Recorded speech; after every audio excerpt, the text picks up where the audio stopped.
तो स्वागत है आप सभी का टोटल टीवी में और मैं हूं आपके साथ जया पाल। चलिए शुरुआत करेंगे हमारे खास कार्यक्रम की और चर्चा करेंगे संकल्प पत्र वर्सेस घोषणा पत्र की। बता दें कि कांग्रेस के बाद बीजेपी ने भी निकाय चुनाव के लिए पंचकुला में अपना संकल्प पत्र जारी करके बचे हुए 10 दिनों के चुनाव में और ज्यादा सरगर्मियां ला दी हैं। मुख्यमंत्री ने संकल्प पत्र में हजारों करोड़ रुपए खर्च करके विकास में और तेजी लाने का भरोसा दिया है। वहीं कांग्रेस अपना घोषणा पत्र पहले ही जारी कर चुकी है और जारी करके भ्रष्टाचार मुक्त संतुलित विकास और ग्रीन सिटी को अपना चुनावी वादा बताकर प्रचारित कर रही है। गौरतलब है कि 3 नगर निगमों समेत 7 शहरों में हो रहे निकाय चुनाव में बीजेपी के 24 और कांग्रेस के 10 बागी उम्मीदवार मैदान में ताल ठोक रहे हैं।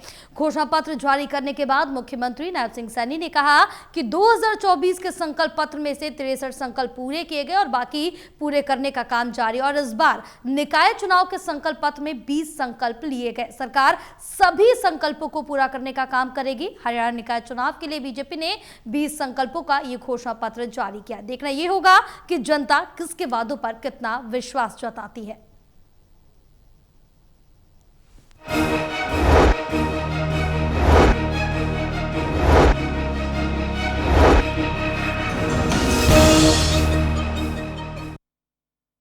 तो इसी पर आज चर्चा करेंगे। संकल्प पत्र वर्सेस घोषणा पत्र दोनों ही जारी कर दिए गए। खास मेहमान भी हमारे साथ जुड़ चुके हैं। Associate editor doctor Mahesh Kumar हमारे साथ जुड़े हैं। एसोसिएट एडिटर देवेंद्र कथुरिया हमारे साथ जुड़े हैं। वरिष्ठ पत्रकार वीरेंद्र सोनी जी हमारे साथ जुड़े। आप सभी का हमारे खास कार्यक्रम में बहुत स्वागत है। चर्चा करेंगे लेकिन उससे पहले दिखाएंगे एक रिपोर्ट।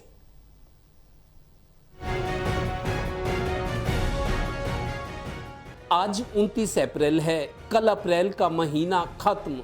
10 मई को निकाय चुनाव में वोटिंग होनी है, यानी चुनाव प्रचार करने, बहलाने, बहकाने, मनाने और झूठे सच्चे वायदों से सियासी आशीर्वाद पाने के महज 10 दिन ही बचे हैं। बीजेपी ने बुधवार को पंचकुला से निकाय चुनाव का अपना संकल्प पत्र जारी कर दिया।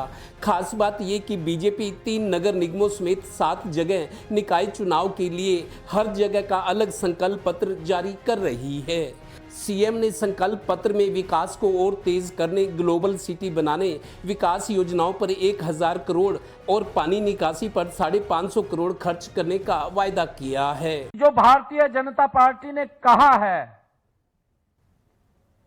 उसको अक्षरशः पूरा करने का काम वो भारतीय जनता पार्टी की सरकारों ने किया है।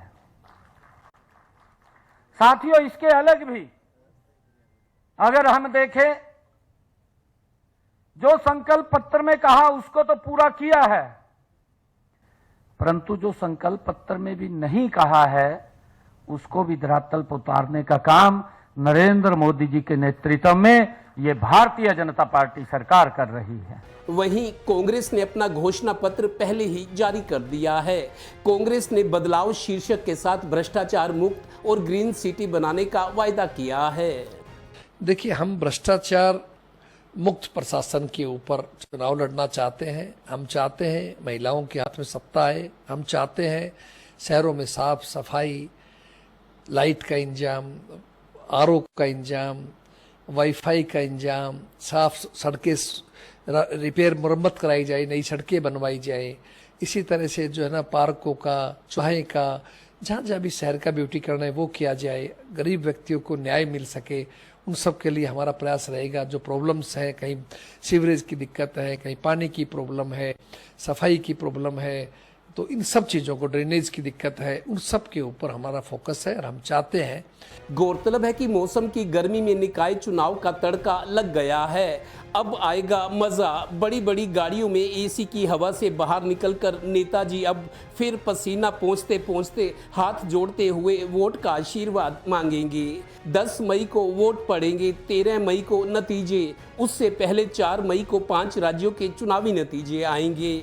यानी प्रदेश में अगले 12 दिन गहमा गहमी वाले और चुनावी चर्चा उफान पर होगी। Haryana bureau total news. चलिए चर्चा की शुरुआत करेंगे। देवेंद्र, सबसे पहले मैं आपके पास आऊंगी क्योंकि संकल्प पत्र और घोषणा पत्र दोनों ही जारी कर दिए गए हैं।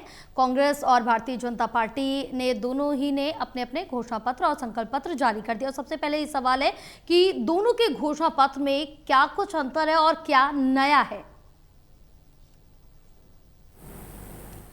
देखिए जया, दोनों अपने कांग्रेस का घोषणा पत्र और बीजेपी का संकल्प पत्र जी, एक मुख्यमंत्री बोले थे, कांग्रेस के प्रदेश अध्यक्ष बोले थे। दोनों की बातों से लग रहा था जो समस्याएं वो बता रहे हैं कि ये समस्याएं हैं कांग्रेस वाले, हम ये करेंगे, ये नहीं है हम करेंगे। मुख्यमंत्री ये कह रहे हैं कि आपकी सरकार है ट्रिपल इंजन वाली सरकार, डबल इंजन वाली, 1000 करोड़ विकास परियोजनाओं पर खर्च कर रहे हैं, 550 करोड़ पिछले, आपको याद हो पिछले साल बाढ़ में बहुत सारे खेत डूब गए थे, मकान डूबे थे, कई जिलों में बारिश आई थी, पिछले साल की बात है। पानी निकासी के लिए 550 करोड़ और ग्लोबल सिटी बनाई जा रही है गुरुग्राम में, ग्लोबल सिटी जैसे अमेरिका में कोई शहर होता है। तो मुख्यमंत्री अपनी बता रहे थे हमारा रोड मैप क्या है, विकास में कैसे तेजी लाएंगे, हमारा लक्ष्य है, संकल्प क्या है। और उधर कांग्रेस वाले बतौर विपक्षी पार्टी वो बता रहे थे कहां कहां खामियां हैं, हम इन चीजों को दुरुस्त करेंगे। तो वायदे अपने अपने हैं। बात यह है कि जो चुनावी वायदे किए जाते हैं जया, अगर हम किसी लोगों से पूछें, उनकी कमेंट्स चाहें, तो वो लोग ये कहेंगे चुनाव में तो वादे होते हैं। अभी बीजेपी ने जो वायदे 2024 अक्टूबर के विधानसभा में किए थे, हालांकि कुछ वायदे पूरे हुए भी हैं, लेकिन जो कहा जाता है वो किया जाएगा इस बात की गारंटी नहीं है। क्योंकि जब कभी मजाक में कहा भी जाता है, जब चुनाव होते हैं तो कोई नेता ये भी आपको कह सकता है कि आपके लिए आसमान से तारे तोड़ कर ला देंगे हम, वो कह देंगे, उनको पता है हो नहीं सकता लेकिन कह देंगे, क्योंकि उनका एक स्ट्रेटजी होती है, एक तरह से मंत्र मुग्ध करना या वोटर्स को कैसे बहलाना है, कैसे पुचकारना है, कैसे उसमें भरोसा जगाना है, ये कलाकारी नेता लोग ही जानते हैं। तो लिहाजा अब आज संकल्प पत्र बीजेपी का भी आया है, कांग्रेस का 3-4 दिन पहले आ चुका है। तो लेकिन ये बातों से और इरादों से लग रहा है कि मुकाबला कांग्रेस और बीजेपी में होगा। बीजेपी अभी मेरे को लगता है 21 है, 21 से भी 22 मान सकता हूं मैं, लेकिन कांग्रेस जोर लगाएगी क्योंकि कांग्रेस ब्रेक थ्रू की तलाश में, अच्छा प्रदर्शन हो जाए उससे कांग्रेस कार्यकर्ताओं का, पार्टी का मनोबल बढ़ेगा। अगर अच्छा प्रदर्शन हो जाता है, कई बीजेपी को भी लगता है कि ये प्रदर्शन आगे चलकर कांग्रेस के जो जोश बढ़ा है, मनोबल है, आगे चलकर हमारे लिए चुनौतियां खड़ी कर सकते हैं। तो उस तरह की अगर स्थिति कांग्रेस ने पैदा कर दी तो मेरे को लगता है गुटबाजी कम होगी, उससे पार्टी के प्रति और जुनून जज्बा जागेगा। देखना है, अब 10 दिन का चुनाव है, 10 मई को चुनाव है, कल 30 तारीख को महीना खत्म है और 10 दिन का चुनाव है। इस 10 दिन में बीजेपी और कांग्रेस के जो मुख्य दावेदार हैं पदों के, जो चुनाव लड़ रहे हैं, ये क्या क्या 10 दिनों में कलाकारी दिखाते हैं, ये अब लोग देखेंगे। बिल्कुल, ये देखने वाली बात होगी। महेश, आपके पास आऊंगी और ये भी यहाँ पर जानना महत्वपूर्ण हो जाता है कि क्या जो ये स्थानीय चुनाव है इसमें उम्मीदवारों का चेहरा ज्यादा मायने रखता है या फिर पार्टी का घोषणा पत्र?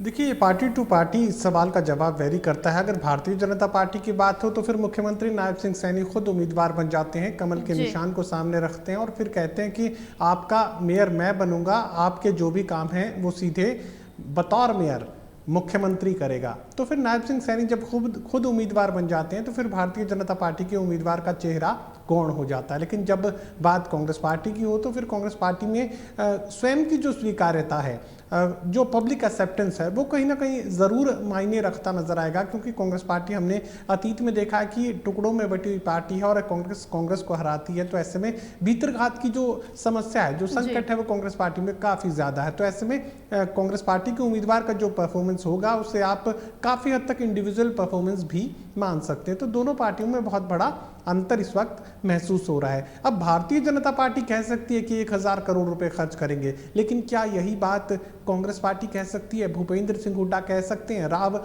नरेंद्र ये बात किसी शहर को लेकर कह सकते हैं कि वो 1000 करोड़ रुपए खर्च करेंगे?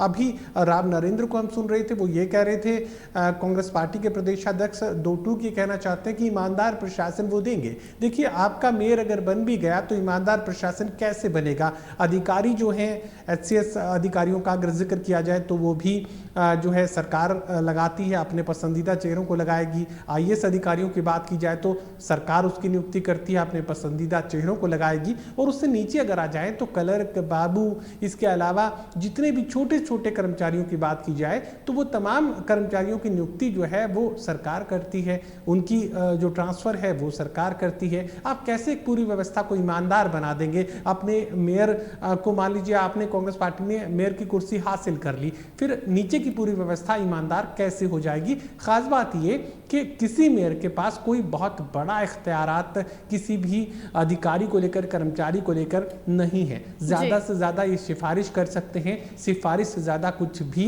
मेयर के लिए मुमकिन नहीं होता। और खासकर अगर मेयर सरकार से जुड़ा है तो मुख्यमंत्री को कहकर कुछ उम्मीद आप कर सकते हैं, लेकिन अगर वो विपक्ष का मेयर बन जाता है तो फिर कोई उम्मीद नहीं बचती है। तो जो ग्राउंड रियलिटी है वो ये है कि किसी मेयर के पास कोई खास ऐसा इख्तियार नहीं है जिससे वो पूरी व्यवस्था को ईमानदार कर दे। वो खुद ईमानदार हो या नहीं हो, लेकिन नीचे की व्यवस्था को कोई बहुत ज़्यादा फर्क मेयर के होने से पड़ता है, ऐसा वास्तविकता में बिल्कुल नहीं है। बिल्कुल वीरेंद्र जी आपके पास होंगे। और यहाँ पर देखें तो भारतीय जनता पार्टी ने अपना संकल्प पत्र जारी कर दिया, और क्या ये पिछली उपलब्धियों पर आधारित है या फिर नए वादों पर? देखिए, भारतीय जनता पार्टी हर जो नगर निगम है या नगर परिषद है जी, इसके लिए अलग से संकल्प पत्र जारी किया है। देखिए, भारतीय जनता पार्टी सत्तारूढ़ दल है तो इसलिए उसकी विकास की प्राथमिकताएं हैं। और देखिए, जो पिछली बार भी निगम चुनाव 1 साल पहले जो हुए थे तब जो जारी किए गए थे उन इलाकों के लिए थे, लेकिन मुख्यतः ये था कि जहाँ भी जो प्रॉपर्टी किसी महिला के नाम पर है तो उसको प्रॉपर्टी टैक्स में छूट दी जाएगी। तो उस पर तो अभी तक अमल हुआ नहीं। देखिए, कोई भी जो है ये संकल्प पत्र हो या घोषणा पत्र हो तो देखिए इसका सिर्फ ये दिखावे के लिए होते हैं और लोग इसे रद्दी की टोकरी में ही फेंक देते हैं, क्योंकि घोषणाएं जो है पूरी होने वाली नहीं होती हैं और ये सिर्फ मतदाताओं को लुभाने के लिए ये घोषणाएं की जाती है। अब भारतीय जनता पार्टी का जो संकल्प पत्र है उसके अंदर कई आकर्षक वायदे किए गए हैं। उन कुछ वायदों को पूरा करने का प्रयास भी किया जाएगा, कुछ अधूरे भी रह जाएंगे, लेकिन आम मतदाता इससे प्रभावित नहीं होता। आम मतदाता तो ये देखता है कि जो इलाके का प्रत्याशी है उसका संपर्क कितना है, उसकी मेरे साथ कितनी जान पहचान है, वो इलाके के लिए क्या कुछ कर सकता है, तो मुख्यतः वो चेहरा देखा जाता है। तो ये है कि कांग्रेस में अब कांग्रेस का जो भी प्रत्याशी होगा उसका व्यक्तिगत छवि निर्भर करेगी। अगर उसकी व्यक्तिगत छवि जो है मतदाताओं के अनुकूल होगी तो मतदाता उसको चुनेंगे। लेकिन एक बात तो रहती है कि अगर कांग्रेस का प्रत्याशी जीतता है तो वो कितना सक्षम होगा विकास कराने के अंदर, जबकि प्रदेश में सरकार तो भारतीय जनता पार्टी की है। तो इसलिए परस्पर विरोधी एक धारणा बनी रहती है। तो इसलिए देखिए, भारतीय जनता पार्टी अब जो है कि देखिए क्या एक नई तरह की धारणाएं बन रही है कि इन निगम चुनाव में कोई भी दल बदल कानून लागू होता नहीं है। अगर कोई कांग्रेस की टिकट पर भी जीतता है तो वो भारतीय जनता पार्टी में चला जाएगा, क्योंकि सत्तारूढ़ दल भारतीय जनता पार्टी है। तो इसलिए अगर ये मतदाताओं के मन में भी आता है कि अगर हमने चुनना ही है तो अब सीधा ही क्यों ना चुने। अगर कल को हमारे पार्षद ने दल बदल करके सत्तारूढ़ दल में जाना है तो हम सत्तारूढ़ दल को ही वोट क्यों ना दें। और अब ये स्थिति बदली है कि मानेसर की जो मेयर है इंद्रजीत कौर जो है वो आज भारतीय जनता पार्टी में शामिल होगी। भारतीय जनता पार्टी के उम्मीदवार के खिलाफ चुनाव लड़ा था इसलिए। और वहां देखिए गुरुग्राम में सीनियर डिप्टी मेयर और डिप्टी मेयर का चुनाव कल हो रहा है, वो हाईकोर्ट के आदेश से हो रहा है। बाकी जो 8 नगर निगम थे जिनका 1 वर्ष पहले चुनाव हुए थे वहां सीनियर डिप्टी मेयर और डिप्टी मेयर का चुनाव नहीं हुआ, सिर्फ मानेसर का हुआ था। नियम ये कहता है कि 60 दिन के अंदर सीनियर डिप्टी मेयर और डिप्टी मेयर का चुनाव कराना अनिवार्य है, लेकिन अभी तक भारतीय जनता पार्टी ये चुनाव नहीं करा पाई। तो इसलिए ये है कि फरीदाबाद में तो बहुत ज्यादा सिर फुटोबल है तो इसलिए अगर वायदे पूरे नहीं किए जाते, धरातल पर नहीं उतारे जाते तो उसका कोई उपयोग नहीं है। ये सिर्फ मतदाताओं की आंखों में धूल झोंकने के लिए होते हैं और कोई मतदाता इससे ज्यादा इतना प्रभावित भी नहीं होता। उनको मालूम है कि नगर निगमों में भ्रष्टाचार रहना है, नगर पालिकाओं में भ्रष्टाचार है, ठेकेदारों की मनमानी होती है, अधिकारियों की मनमानी होती है, तो ये कम चलता रहता है। लोग उसी उम्मीदवार की छवि पर ही निर्भर करता है ये चुनाव, और सामान्यतः ये सत्तारूढ़ दल के पक्ष में ही जाते हैं निर्णय। बिल्कुल, अब देखने वाली बात होगी कि जिस तरह से यहाँ पर अपने अपने वादे किए गए, चाहे वो कांग्रेस की तरफ से किए गए या फिर भारतीय जनता पार्टी की तरफ से अपने वादे किए गए, कौन कितना वादा पूरा कर पाता है, कौन खरा उतरता है, वो देखने वाली बात होगी। देवेंद्र, जिस तरह से देखिए हरियाणा के निकाय चुनाव में क्या मुद्दे ज़्यादा अहम है, नाम या काम? देखिए निकाय चुनाव में जया, जिस गली में आपका मकान है, जी। जिस गली में हम रहते हैं, उस गली में सफाई हो, पानी निकासी की व्यवस्था हो, उसमें लाइट जलती हो। मैं अपनी भाषा में अक्सर कहा करता हूँ, नगर निकाय माँ बाप होते हैं, माई बाप। जैसे बच्चा घर में पैदा होता है, उसका रजिस्ट्रेशन निकाय में होता जी। है, वो नगर पालिका हो, 3 टायर्स, नगर पालिका, नगर परिषद, नगर निगम। जी। तो जन्म का रजिस्ट्रेशन वही होता है। आपको हाउस टैक्स, प्रॉपर्टी टैक्स, आपकी सफाई, आपकी बिजली की लाइट, आपको SC/ST सर्टिफिकेट है।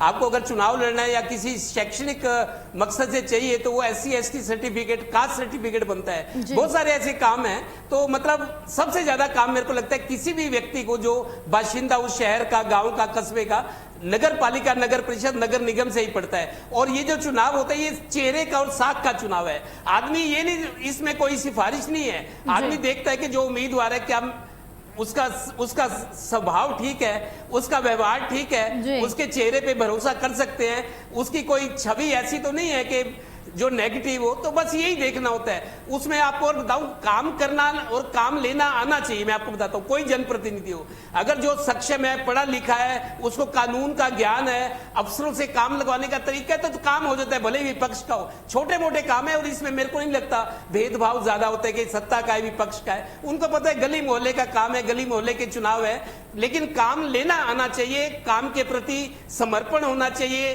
शिक्षा होनी चाहिए और काम निकलवाने का तरीका, how to get your work done, काम कैसे निकलवाया जाता है, करवाया जाता है, वो कला होनी चाहिए। बिल्कुल। और कौन कितना कामयाब होता है ये देखने वाली बात होगी। बहरहाल महेश, क्या दोनों पार्टियों के दस्तावेजों में जो स्थानीय निकायों की असली समस्या है, जैसे कि आपकी सफाई, पानी, सड़क, क्या ठोस समाधान है इनके घोषणा पत्र में? देखिए, इनके बिना तो घोषणा पत्र को बनाया ही नहीं जा सकता। जो ये चुनाव है, नगर निगम के चुनाव है, ये शुरुआत, जैसा कि देवेंद्र जी भी जानकारी दे रहे हैं, कि ये स्ट्रीट लाइट से शुरू होते हैं, साफ सफाई से शुरू होते हैं, बेहतर सीवरेज व्यवस्था से शुरू होते हैं, ईमानदार पारदर्शी व्यवस्था से इनका जो घोषणा पत्र का एक ऐलान है, एक जो कहा जा सकता है कि तस्वीर जो कायम करने की कोशिश की जा रही है, वो यहीं से शुरू होती है। तो ये तो मैंडेटरी पार्ट है, इसको आप नहीं हटा सकते हैं। आप जो है सड़कों की सफाई को नहीं हटा सकते हैं। सीवरेज, बेहतर सीवरेज व्यवस्था इस मुद्दे का सबसे महत्वपूर्ण जो विषय है वो माना जा सकता है। तो इन तमाम चीज़ों पर जिक्र तो दोनों ही पार्टियों की तरफ से किया गया है, चाहे भारतीय जनता पार्टी की बात की जाए और चाहे कांग्रेस पार्टी की बात की जाए। और नायब सिंह सैनी तो उससे आगे बढ़कर बात कर रहे हैं। 1,000 रुपए, 1,000 करोड़ के खर्च के साथ एक विकसित शहर का, एक स्मार्ट शहर का सपना नायब सिंह सैनी दिखा रहे हैं। ये सपना क्या कांग्रेस पार्टी के लोग दिखा सकते हैं? संभव नहीं है। उससे भी बड़ी बात क्या है, नायब सिंह सैनी ये भी कह रहे हैं कि जो लिखा है वो तो है ही है, जो नहीं भी लिखा है वो भी होगा। तो ये मानकर चलिए कि अभी बहुत बड़े सपने नायब सिंह सैनी दिखा रहे हैं। बड़ी बड़ी घोषणा तो वो कर ही चुके हैं अपने संकल्प पत्र में, ये ऐलान तो वो कर चुके हैं, लेकिन उसके साथ ही ये भी वो ऑन रिकॉर्ड बोल रहे हैं कि जो जो बताया गया है वो तो करेंगे ही, जो नहीं भी बताया गया है वो भी हम करने जा रहे हैं। बिल्कुल, लेकिन जनता को कितना भरोसा होता है, किस पे अपना भरोसा जताएगी, वो देखने वाली बात होगी। वीरेंद्र जी, क्या संकल्प पत्र और घोषणा पत्र में वास्तव में कोई फर्क है या फिर शब्दों का खेल है? क्या संकल्प पत्र कहने से वादों की विश्वसनीयता बढ़ जाती है, यानी कि जनता घोषणा पत्र पर अपना विश्वास जताएगी या फिर संकल्प पत्र पर? देखिए, संकल्प पत्र होता है कि वो संकल्प लिया जाता है, वादों को मतलब पूरा अमली जामा पहनाएंगे, तो ये शब्दों का हेरफेर ही है। अब देखिए, जब चुनाव जीतने के बाद ना तो कोई घोषणा पत्र का जिक्र करता है, ना संकल्प पत्र का जिक्र करता है। तो देखिए, अभी तक भी हम जो आधारभूत सुविधाएं हैं वो प्रशासन जो है अपने नागरिकों को नहीं दे सका। आज भी जो बिजली की समस्या है, स्वच्छ पानी की समस्या है, गंदे पानी की निकासी है, सड़कों का जो जाल है, वही जो स्थानीय समस्याएं हैं, वही समस्याएं हैं। वो हर बार वही, हर चुनाव में वही मुद्दा होता है। आप 10 साल 15 साल पीछे का भी अगर उठा लेंगे तो उसमें यही बातें होंगी। तो मतलब अभी तक भी हम किसी भी अपने इलाके में 24 घंटे निर्बाध पानी की आपूर्ति नहीं दे पाए, मतलब कहीं भी नहीं है। और देखिए, ये बड़ी समस्या की जो गंदगी है उसके लिए सफाई करने की व्यवस्था है वो प्राइवेट एजेंसियों को दी जा रही है, लेकिन फिर भी सफाई नहीं होती। तो ये मुद्दे तो पुराने ही रहते हैं। स्ट्रीट लाइट की समस्या, मुद्दे पुराने ही है, उसमें कोई नयापन नहीं है।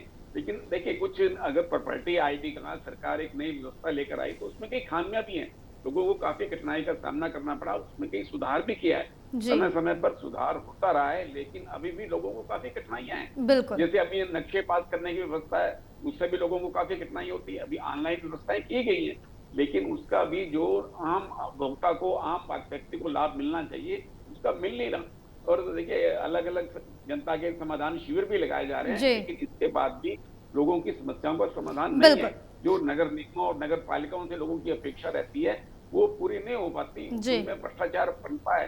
फरीदाबाद और गुरुग्राम के नगर निगमों में जितना भ्रष्टाचार हुआ है, सबके सामने है, पंचकुला में भी हुआ है। तो ये एक जो भ्रष्टाचार के मामले हैं, जी। ये एक चिंता का विषय है। और मतदाता ये देखता है कि उसके इलाके का कौन विकास कराने में सक्षम है बिल्कुल। और किसका जनसंपर्क अच्छा है। बिल्कुल, अब जनता किस पर भरोसा दिखाएगी ये तो आगे की बात है और नतीजों की बात है। बहरहाल आप सभी का पूरी चर्चा के लिए बहुत शुक्रिया। हरियाणा के निकाय चुनाव में अब जिस तरह से देखिए घोषणा पत्र भी जारी हो गया है, संकल्प पत्र भी जारी हो गया और जनता किस पर भरोसा जताएगी ये तो चुनाव के बाद ही पता चलेगा जब नतीजे आएंगे। बहरहाल हरियाणा में सियासी सरगर्मियां तेज हो गई। रुकेंगे एक छोटे से ब्रेक के लिए, ब्रेक के बाद जल्द हाजिर होंगे।